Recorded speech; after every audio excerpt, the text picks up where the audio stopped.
ಇಂದು ನಾಳೆ ಅಂತ ಮುರಿದು ಬೀಳುವ ಸ್ಥಿತಿಯಲ್ಲಿದೆ ನಾವೂರು ಬಸ್ ತಂಗುದಾಣ. ದಿನನಿತ್ಯ ಇದೇ ತಂಗುದಾಣದಲ್ಲಿ ಬಸ್ಸಿಗಾಗಿ ಕಾಯ್ತಾರೆ ವಿದ್ಯಾರ್ಥಿಗಳು, ಜನಸಾಮಾನ್ಯರು.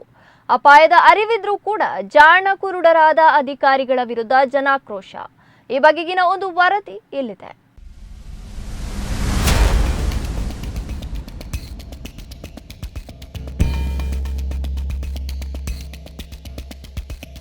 ಹೌದು, ಇದು ಬಿಸಿ ರೋಡು ಧರ್ಮಸ್ಥಳ ರಾಷ್ಟ್ರೀಯ ಹೆದ್ದಾರಿಯ ನಾವೂರು ಗ್ರಾಮ ಪಂಚಾಯತ್ ವ್ಯಾಪ್ತಿಯ ಹಳೆಗೇಟು ಎಂಬಲ್ಲಿನ ದೃಶ್ಯ.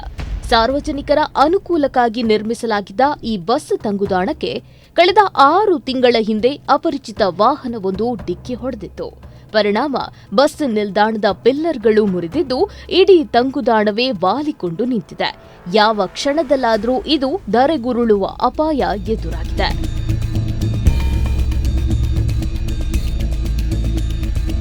ಪ್ರತಿದಿನ ಬೆಳಿಗ್ಗೆ ಹಾಗೂ ಸಂಜೆ ವೇಳೆ ನೂರಾರು ಶಾಲಾ ಕಾಲೇಜು ವಿದ್ಯಾರ್ಥಿಗಳು ಹಾಗೂ ಸಾರ್ವಜನಿಕರು ಇದೇ ನಿಲ್ದಾಣದಲ್ಲಿ ಬಸ್ಸಿಗಾಗಿ ಕಾಯಬೇಕು. ಸ್ವಲ್ಪ ಯಾಮಾರಿದ್ರೂ ಮುರಿದು ಬೀಳುವ ಹಂತದಲ್ಲಿರುವ ಈ ತಂಗುದಾಣದಿಂದ ಜನರ ಪ್ರಾಣಕ್ಕೆ ಅಪಾಯವಾಗುವ ಸಾಧ್ಯತೆ ದಟ್ಟವಾಗಿದೆ. ಈ ಬಗ್ಗೆ ಸ್ಥಳೀಯರು ಸಂಬಂಧಪಟ್ಟ ಪಂಚಾಯತ್ ಅಧಿಕಾರಿಗಳ ಗಮನಕ್ಕೆ ತಂದರೂ ಯಾವುದೇ ಪ್ರಯೋಜನವಾಗಿಲ್ಲ ಎಂಬುದು ಸ್ಥಳೀಯರ ಆಕ್ರೋಶ. ತದನಂತರ ಯಾವುದೇ ಅದಕ್ಕೆ ಸಂಬಂಧಪಟ್ಟಂತಹ ಯಾವುದೇ ಅಧಿಕಾರಿಗಳಾಗಲಿ ಪಂಚಾಯತ್ ಆಗಲಿ ಯಾರು ಇದನ್ನು ದುರಸ್ತಿ ಮಾಡಲಿಲ್ಲ.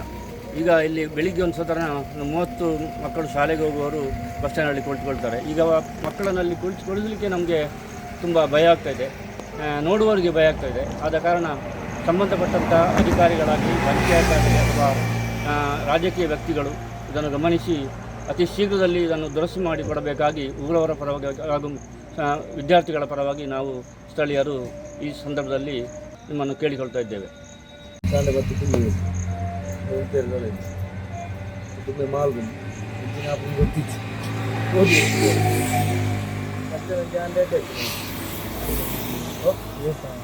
ಅದು ಮತ್ತೆ ಸಮಯ ಅಲ್ಲ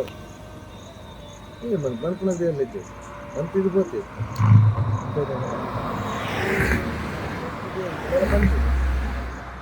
ಒಂದು ಪಂಚಾಯತ್ ಇದ್ದರೆ ಕೂಡ ಇಲ್ಲಿ ಬೇರೆ ಕಾಂಟ್ರಾಕ್ಟ್ ಬೇಕು ಮಂತಿರ್ಬೋದು ಅಲ್ಪ ಮಂತ್ರಿ. ಜಾಹೀರಾತಿನಿಂದ ಬರುವ ಲಾಭದ ದೃಷ್ಟಿಯಿಂದ ಖಾಸಗಿ ಕಂಪನಿಗಳಿಗೆ ಬಸ್ ನಿಲ್ದಾಣ ನಿರ್ಮಿಸಲು ಅವಕಾಶ ಮಾಡಿಕೊಟ್ಟಿದ್ದ ನಾವೂರು ಗ್ರಾಮ ಪಂಚಾಯತ್ ಇದೀಗ ಅದು ಮುರಿದು ಬಿದ್ದಾಗ ದುರಸ್ತಿ ಮಾಡಲು ಹಿಂದೇಟು ಹಾಕುತ್ತಿರುವುದು ವಿಪರ್ಯಾಸ.